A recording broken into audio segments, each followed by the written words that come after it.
All right, hello, Dark Tower Palaver, folks. Feels weird recording here on a Monday night, especially right after a recording weekend. But we are here for the March Insanity update as round two has ended, and we are now heading into round three, which of course, legally we probably can't call it Final Four because for some weird reason the NCAA actually has that trademarked, which is insane to me, because I feel like that's just kind of a normal nomenclature for any playoff bracket type thing. But either way, so we're here for March Insanity 2025. Like I said, round two is now in the books, and round three is now voting. I did get those posted just before I did this video. So as you're watching this, round three is up and ready to vote. We are down to our last four. Keeping it all legal and whatnot. Not that it matters, I don't think. But either way. We're down to our last four here. Let's go ahead and go through the showdowns, and then we will go look at the bracket in its entirety as we move into this second to last, semifinals. And then we will jump over to the because this is the fifth annual Dark Tower one. There was a small break in between the first and the second, but since then we've been doing it annually. And then this is the first year ever that we're doing the Stephen King and non-Dark Tower side. So let's go ahead and jump on into it here. Over on the left side of the bracket, we had again the Dark Tower one. We're covering favorite spoken line, and that is we were here on the left top side. It was kill if you will, but command me nothing. Facing off with See the Turtle, Annie Keen, All Things Serve the Fucking Beam. So that's definitely a fun one. So this one came out to a win for Kill if you will, but Command Me Nothing won 61.5% of the vote, whereas See the Turtle, Annie Keen, All Things Serve the Fucking Beam got 38.4%. Rounding it up. There's two digits. I should just round it up. So 61.5 and 38.5. So that was a somewhat decisive victory. Definitely not a rout by any means, but it was a decent victory there. Let's go ahead and jump on over down to the bottom left. If I can get that to change. There we go. And would you believe it, but we have another tie. And this one, I said a little bit better than a coin flip. I do cry your pardon that one happened the way that it did. I know that it was far from ideal, but that day kind of got the better of me, and it was literally I was laying in bed when I realized I still needed to get everything done. So I jumped on, got it all done, at least the poll part, and so I didn't, it was late, whatever. So what we've decided to do is we're going to allow the Patreon folks to have the deciding tie-breaking vote. So I threw that out there. Today was not the most ideal. I was able to post about an hour before, after I got off work, and I had to go get haircut. Got to keep my dome Chromus. And then and then I also had to go grab some food. So I gave the Patreon folks about an hour to vote. And with that, they did break the tie on this.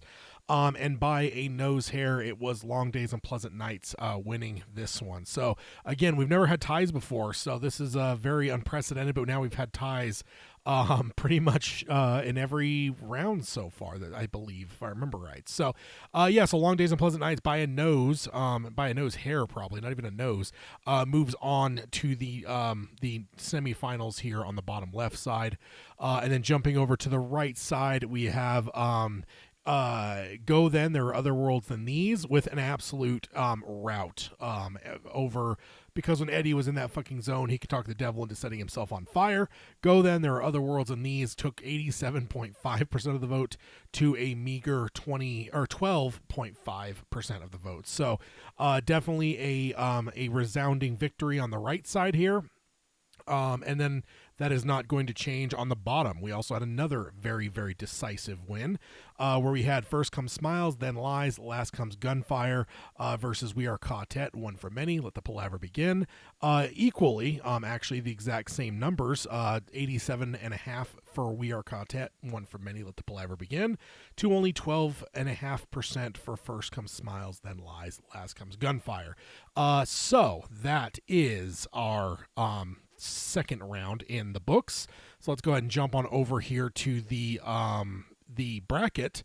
As it stands now for our final semifinal round, the last four standing, and that puts us with the showdown of Kill If You Will But Command Me Nothing, facing off with Long Days and Pleasant Nights in the semifinals on the left side. And then on the right side, we've got Go Then, There Are Other Worlds in These versus We Are Quartet, One for Many, Let the Palaver Begin. So that is the showdown that is going right now. Like I said, I posted that right before I did this video. So that as you're watching this video, unless you're watching so far in the future that the poll is already closed, you can go vote for that right now. The polls do close on March 24th. Which means that it'll be March 25th is when we'll have this next video. And then from the 25th through the 31st is your final round. So you have until the 24th, which is a week from today, which means a video. Go ahead and check for that on the 25th, which is a Tuesday. So let's go ahead and go on over to so that is the 5th annual Dark Tower poll for favorite spoken line. Now let's go ahead and jump on over to the first ever non-Dark Tower Stephen King one, where we are settling most hated character. Again, for the Dark Tower one, we actually did this back in 2019. The first ever March Insanity was most hated character in the Dark Tower. That came down to Cordelia Delgado and Rhea of the Coos in the final. Rhea took the win, and she is been crowned our most hated Dark Tower character. And now we are basically replicating what we did there with the non-Dark Tower side. Let's go look at the Stephen King stuff. And that is what we're going to crown in the Stephen King non-Dark Tower side is most hated character. So let's go ahead and jump on over here. So on the top left-hand side, we have Mrs. Carmody, which is probably a heavy favorite for those that might want to bet on this. I believe she would be a favorite, which is why she's up in the top left-hand. I always put the four corners, top left, top right, bottom right, are the absolute four heavy hitters.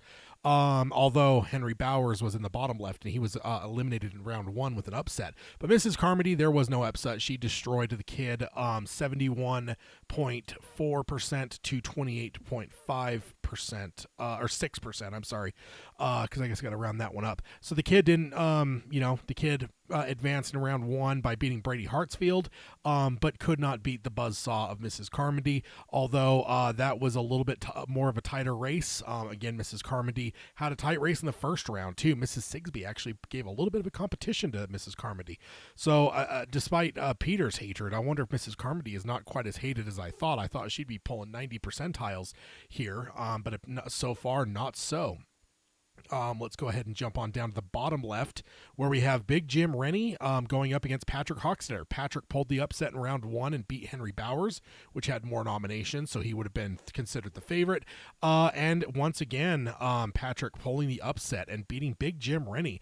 I mean, I guess both of these are outside the top four, but still, I think that there's just an element of Big Jim being quite a despised character, and I think Patrick has kind of become one of the dark horses here, because I just didn't expect him to win the first round or this round. So, but he indeed did. He took 60% of the vote versus Big Jim taking 40% of the votes. So, pretty decent victory there for Patrick. 2 upsets in a row. We tend to have these every so often, where we have, kind of a dark horse that runs through. Of course, it always gets harder before it gets easier. So that is that. Let's jump on over to the right side, top right. We have the one that had the most decisive victory last round was Percy Wetmore, and Percy is now going against Harold Lauder from The Stand. So Percy, obviously, from The Green Mile. Percy gets a victory here, but it is nowhere near as decisive. I think he was in the 90 percentile in the last round. But this round, he only took 61.5% to Harold Lauder taking 38.5%. So much tighter.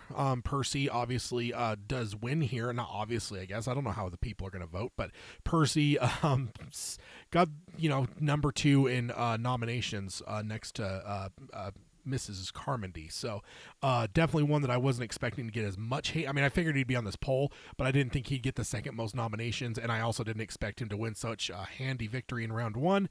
And here he is beating another pretty hated character with Harold Lauder in round 2. So that will move Percy on to the next round. And in the bottom right hand side, our tightest race in this round for either poll. Well, actually, never mind. I can't say that because there was a 50-50 tie on the Dark Tower one. So the tightest one that we didn't have to do a tiebreaker for was Greg Stilson versus Margaret White. This is a very tough one. This one, Greg won, but he only took 54% of the, or 53.8% of the vote, or 53.9, I'm sorry, versus 46% for Margaret White. So this is a pretty tight one, tight as about as tight as you can get without it actually being dead nuts tied. So yeah, that will move Greg Stilson on. And that will bring us to, let's bring it up on the screen here, the bracket here as we move into the semifinals with the last four standing. We've got Mrs. Carmody facing off with the dark horse Patrick Hochstetter that has taken 2 upsets now. Now it's a matter of, can you really play in the big leagues and take a huge upset over Mrs. Carmody? I don't know about that. I don't know if I'd put any money on that. But then on the right-hand side, we got Percy Wetmore versus Greg Stilson. That is quite a matchup there. Two very, I mean, these are all detestable characters, let's be honest, but 2 very terrible characters there. So that is the round that you could vote on now. So go over to darktowerpalaver.com/marchinsanity. Cast your votes. Vote, as often as you'd like between now and the 24th.